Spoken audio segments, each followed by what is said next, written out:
Zidane va être officialisé en tant que sélectionneur de l'équipe de France demain à 11 heures. On va en parler dans cette vidéo. Salut tout le monde, c'est Tommy Storm et aujourd'hui on se retrouve sur une petite vidéo où je vais vous parler de Zidane à la tête de l'équipe de France, de ce que j'en pense et en le comparant aussi à Deschamps.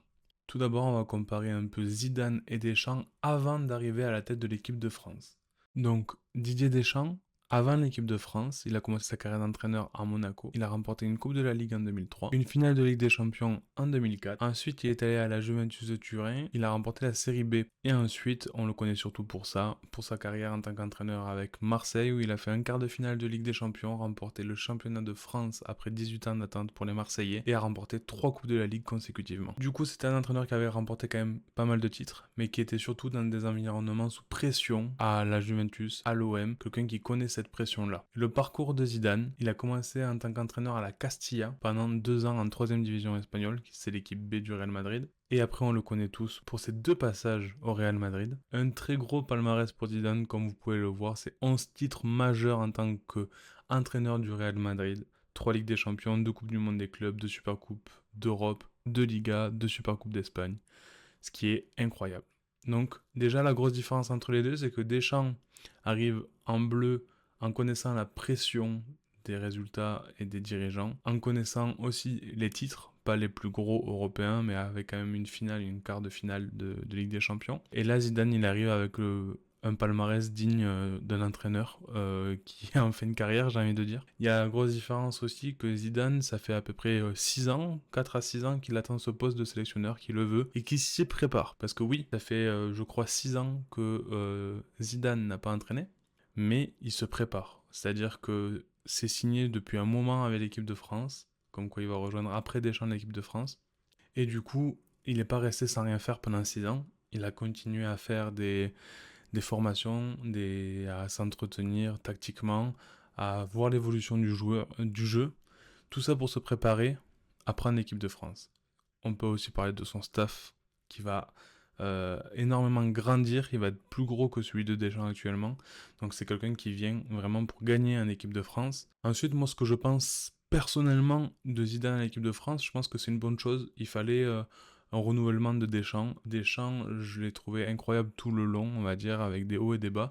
Faut pas oublier que c'est historique ce que Deschamps a fait, c'est-à-dire rester 14 ans au sein d'une sélection. Déjà ça c'est historique, il fait partie des seuls à l'avoir fait dans l'ère moderne avec Joachim Löw, avec l'équipe d'Allemagne, je parle bien de l'ère moderne. Et déjà ça c'est historique, et en plus de ça, il a maintenu l'équipe de France à un haut niveau, demi-finale à chaque compétition, 7 grandes compétitions, comme vous le savez, 5 fois au moins en demi-finale. Donc c'est juste énorme, il a remporté une Ligue des Nations, une Coupe du Monde, il a fait une finale de Coupe du Monde, une finale d'Euro. Donc pour moi ça déjà c'est incroyable pour Deschamps, d'autres diront que c'est vraiment pas bien et que c'est on va dire décevant, qu'il aurait dû gagner une autre compétition. Oui déjà, je pense qu'on mérite l'Euro 2016, mais comme lui-même le dit et même Guy Stéphane le dit, sans l'échec de 2016, de l'Euro 2016, je pense même pas qu'il y aurait 2018, la Coupe du Monde. On en pense qu'on veut, mais je pense que les gens qui disent que c'est pas incroyable ce qu'a fait Deschamps vont se rendre compte à quel point c'est dur quand le prochain sélectionneur va se tromper, on va dire. J'espère pas que ce soit Zidane par rapport à son nom. J'espère que ce soit personne, honnêtement. J'espère que l'équipe de France va rester au haut niveau le plus longtemps possible. Mais le moment où l'équipe de France va vraiment baisser du niveau et ne plus être parmi le dernier carré de toutes les grandes compétitions, pardon, ça va faire mal aux gens qui disaient que Deschamps avait fait un mandat pas terrible. Au-delà de parler de ça, je pense vraiment que c'est une bonne chose. Il arrive avec une énorme expérience du haut niveau. Il a du coup été à la tête que du Real Madrid, avec que des stars. Et l'équipe de France, c'est clairement ça, c'est que des stars. C'est les meilleurs joueurs au monde réunis au sein d'une sélection. Et je pense que c'est quand même un entraîneur qu'il nous faut. C'est un entraîneur qui manage super bien le vestiaire et qui sait gérer ce genre de choses-là. Deschamps aussi savait très bien le faire, c'est pour ça que moi je l'aimais beaucoup. Mais je pense que Zidane en remplacement de Deschamps, c'est très bien.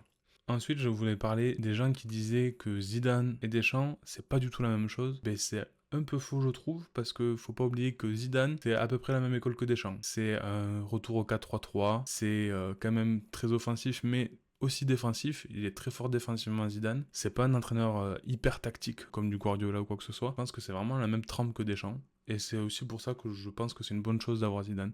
Au-delà du nom. Je parle bien au-delà du nom. Oui, au-delà du nom, c'est incroyable d'avoir Zidane. On n'oublie pas que Zidane, sous le Real Madrid, c'était un 4-3-3. On va parler un peu plus tactique sur le terrain, avec cette équipe-là. On n'oublie pas que c'est la BBC, c'est Bale, Benzema, Cristiano Ronaldo à son prime, Modric, Kroos, Casemiro à leur prime, c'était n'importe quoi. Marcelo d'un côté, Ramos, Pepe, Danilo à droite, c'était vraiment une équipe hors norme avec Keylor Navas au cage. On n'oublie pas que c'était vraiment un 4-3-3 et pas un 4-2-3-1 comme tout le monde supplie l'équipe de France de jouer un 4-2-3-1. Du coup, j'ai essayé d'imaginer un peu l'équipe de France sous Zidane. Je la verrais plutôt comme ça. Un 4-3-3, mais assez offensif quand même. On va avoir une défense qui va être à peu près la même qu'on a eu au mondial. Saliba, Upamecano, Koundé. À gauche, j'hésite toujours entre Digne et Hernandez. Je sais pas qui d'autre il va mettre, s'il peut trouver quelqu'un d'autre. Mais on va dire au niveau du profil offensif et technique qu'il veut apporter au sein des latéraux, parce que Zidane c'est quelqu'un qui utilise beaucoup les latéraux techniques, comme Marcelo par exemple. Ben, je pense que Théo Hernandez est le plus adéquat, même si j'ai peur qu'il soit pas appelé. Il joue en Arabie Saoudite, physiquement je sais pas s'il sera encore présent, mais je sais pas qui d'autre mettre. Digne, mais pour moi Digne n'est pas assez technique pour être joué si, je dis bien si Zidane rejoue à peu près comme au Real Madrid, parce que il y a 6 ans de différence quand même entre son mandat au Real Madrid et aujourd'hui. Il a certainement évolué tactiquement. Est-ce qu'il va avoir les mêmes bases ou pas? C'est ce qu'on verra. Je pense quand même qu'il va retourner avec un 4-3-3 pour avoir la gestion du milieu avec un Chouamini en 6. Ça me paraît vraiment top. C'est quand même un bon joueur à un haut niveau. Et le mettre en 6, ça peut être une très bonne chose pour lui dans un milieu à 3. Rabiot devant, et je mets Olysée. Pourquoi, vous allez me dire? Parce qu'Olysée joue normalement en 10, juste devant, mais du coup, vu qu'il joue en 4-3-3, moi je le verrais plutôt ici, on va dire. Et plutôt un milieu organisé comme ça. Et défensivement, par contre, je verrais vraiment quelque chose comme ça. Voire comme ça, mais le truc c'est que ça demanderait beaucoup d'efforts à Olysée. Du coup, il y a plusieurs options. Soit il reste en 4-3-3 comme je le pense, comme ça, avec Rabiot qui fait ici et Olysée qui monte en 10, avec Doué à gauche, Dembélé à droite, Mbappé en pointe. Soit alors, à la place d'Olysée, il va mettre un Koné. Et vraiment, après Koné, Rabiot, Chouamini, c'est un peu trop physique que technique. Je sais qu'il aime beaucoup les joueurs techniques, comme avec Modric et Kroos, des joueurs qui ont comme on dit, un QI foot et qui peuvent tout faire avec le ballon, tout simplement. On parle pas juste de technique de dribble, mais de passe et tout ça. Donc ça, c'est peut-être un peu trop physique pour lui au milieu de terrain. Donc aussi pour ça que pour moi, un Cherki, on peut le voir Cherki face à l'Espagne qui redescendait ici pour aller chercher les ballons. Donc pourquoi pas Cherki le faire redescendre en 8, mais toujours dans ce but-là de monter en 10 après. Il a cette capacité de jouer avec le ballon, d'en faire ce qu'il veut. Doué a déjà joué en 8 aussi. C'est un point d'interrogation. On peut très bien mettre Doué ici et Barcola à gauche. Ça peut être une solution aussi. Donc c'est un vrai point d'interrogation, mais je pense que ça risque de revenir en 4-3-3. C'est une très bonne chose. Le 6 sera physique, donc Chouameni, je pense. Au-dessus de lui, il y aura peut-être un autre gars physique comme Rabiot, mais il va falloir automatiquement un joueur de ballon dans ce milieu à 3. Et pour moi, Olysée et Cherki peut faire très bien le taf. S'ils font cet effort offensif et défensif, ça peut être très intéressant. Ensuite, Mbappé en pointe, oui, malgré que je sais pas s'il pourrait pas le mettre à gauche en rôle comme Cristiano Ronaldo, voilà, sur le côté gauche. Mais en pointe, tu mets qui? Est-ce que t'as quelqu'un, on va dire, comme Benzema? Mais tu mets qui, en fait? J'arrive pas à savoir. Tu mettras pas de faux numéro 9 avec Zidane, à moins qu'il ait vraiment changé tactiquement, ce qui est possible en 6 ans, attention. Mais il y a vraiment moyen qui garde la même base. Et pour moi, s'il garde la même base, ça sera Mbappé en pointe. Ensuite, on peut parler des joueurs qui peuvent faire venir, des joueurs, on va dire, qui sera non sélectionnés et des joueurs qui pourraient être sélectionnés. Euh, Par exemple, moi je pense que il y a Lucas Hernandez, mais je ne sais pas si c'est un profil qu'il aime bien. C'est pas un profil pour jouer à gauche avec Zidane pour moi. Ce serait plus un profil, ouais, à la limite pour jouer central mais remplaçant. Lacroix a été très bon. Je pense que c'est le profil qu'il faut en remplaçant. Je parle Konaté. Ça m'étonnerait pas, on va dire, qu'il serait. Non, je pense qu'il sera sélectionné. On va dire lors du prochain, la première sélection de Zidane, je pense qu'il sera sélectionné parce que Saliba sera pas là. Et je pense qu'on en parlera après, mais qu'il fasse venir un jeune en défense centrale, on en parlera après. À Cliouche, ça m'étonnerait pas qu'il reste en tant que remplaçant, vu qu'il connaît l'équipe de France. Et à Cliouche, c'est un style de joueur qui pourrait jouer sur un côté sous Zidane. Rabiot, on en a parlé, il sera là, je pense. Connaît aussi. Zaïre Emery aussi. Je pense qu'il peut être très très bon dans le système, que ça soit latéral droit. Il peut très bien mettre Zaïre Emery latéral droit ou au milieu. Kanté, je pense que c'est terminé pour lui. Olise, Chouamini, Cherki, logique, c'est jeune et incroyablement bon. Là, en attaque, ce qui changerait pour moi le plus, ça serait Mateta Thuram. Tout ça, ça resterait bien sûr, mais Thuram Mateta, c'est le point d'interrogation. Mateta, c'est parce qu'il a fait une très bonne saison à Crystal Palace.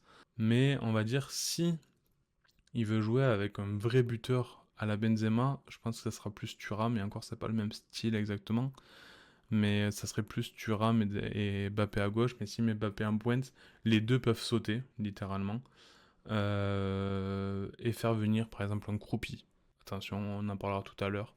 Ben, on va en parler juste là. Mais je pense que voilà, les grands perdants de Zidane, ça pourrait être Digne, Kanté et Mateta ou Thuram. Ce seraient les trois grands perdants sous Zidane. Qui il pourrait appeler en tant que jeune ou moins jeune, mais là moi je vais plutôt parler des jeunes, pour agrémenter cette équipe, parce qu'on a déjà une grosse équipe type qui je pense n'est pas trop bougeable à part au niveau des latéraux et un milieu, comme je disais. Je suis allé sur Transfer Market, j'ai regardé un peu. Pour moi, là, comme ça, faut pas oublier non plus qu'il y a Ekitike qui arrive, qui est un pur buteur.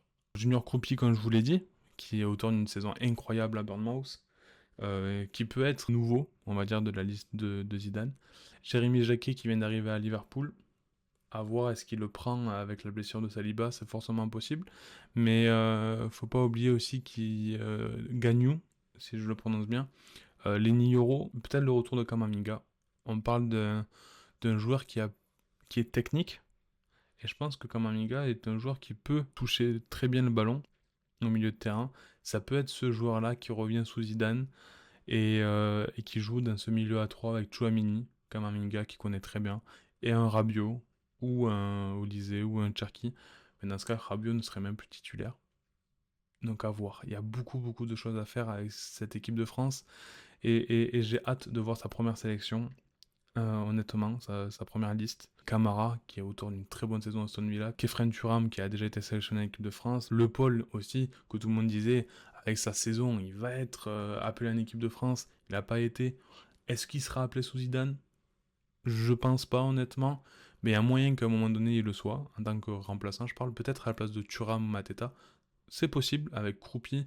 Tu rajoutes un Kroupi Le Paul à la place de Mateta et Thuram. Et je pense que t'es plutôt bon en attaque. En arrière-gauche, si on doit changer d'arrière-gauche, on n'irait pas sur Truffert. C'est la question qu'on se pose honnêtement. Fait Enzo le fait, très très bonne saison au Sunderland, joueur de ballon. Enzo Millo aussi, milieu plus numéro 10, mais qui est un joueur de ballon aussi que j'aime beaucoup. Lucas D'Acunha, un milieu de ballon encore, lui aussi peut être fortement fortement appelé.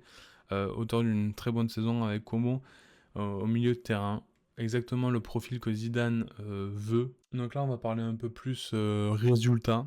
Qu'est-ce qui pour moi serait un mandat réussi ou raté pour Zidane sous l'équipe de France? Honnêtement, je pense que beaucoup de personnes, encore une fois, sous-estiment ce qu'a fait Deschamps. Et en fait, moi, je vais prendre en compte que Zidane, ça fait 4-6 ans qu'il se prépare à être sélectionneur de l'équipe de France. Et je pense qu'avec le tempérament qu'il a, le passé qu'il a au Real Madrid avec l'équipe de France, il est obligé de sortir un titre. Je pense pas que les gens vont lui tomber dessus s'il n'en remporte pas, parce que ça reste Zidane, et Zidane, on sait qu'en équipe de France, il est intouchable. Je considère, on va dire, qu'il doit ramener soit l'Euro, soit la Coupe du Monde. Même s'il ne le remporte pas, ça serait perdre en finale. Sur le papier, tu me dis que Zidane, il arrive en équipe de France, qui fait, je sais pas, finale de Ligue des Nations qui perd, demi-finale à l'Euro, qui perd contre, je sais pas, les gagnants, on va dire l'Espagne, parce que c'est un peu notre bête noire actuellement, qui refait une Ligue des Nations où il perd en demi-finale, et qu'en Coupe du Monde, il perd en quart de finale, ben là, pour moi, c'est un mandat raté. Un mandat réussi, ça serait au moins 2 finales, gagnées ou perdues. Je crois que c'est 2 Ligues des Nations qui va jouer, un Euro, une Coupe du Monde. Donc pour moi, sur ces 4 compétitions-là, ce serait au moins 2 finales. Je pense que ça serait déjà un mandat mitigé, un mandat mi-réussi. Un mandat bien réussi, ça serait de remporter l'Euro ou la Coupe du Monde. Ça, c'est plus intéressant parce que quand Deschamps il arrive, on n'oublie pas qu'il prend une équipe de France 17ème au classement FIFA, d'accord, qu'on sorte d'un Euro 2012 calamiteux, qu'on sorte d'une Coupe du Monde 2010 honteuse, et il arrive, première grosse compétition, quart de finale, personne s'y attendait, bravo monsieur. Deuxième grosse compétition, finale, incroyable. Donc voilà, tu vois, c'est-à-dire que tu passes après un grand monsieur de l'équipe de France, qui est actuellement pour moi Deschamps est au-dessus, est une plus grande légende de l'équipe de France que Zidane, pour moi Deschamps. Donc tu passes après lui. Donc là, on va dire que pour aller égaliser Deschamps, il va obligatoirement aller chercher un Euro ou une Coupe du Monde. Et vous n'hésitez pas à me dire ce que vous en pensez dans les commentaires ou quoi que ce soit. Quel joueur vous pensez qu'il va appeler ou non, et qu'est-ce que vous attendez surtout de Zidane en équipe de France. En tout cas, j'espère que cette vidéo vous aura plu, une vidéo bavarde. Bonne chance à Monsieur Zidane, et on se retrouve pour une autre vidéo. C'est Tom Istom, ciao tout le monde.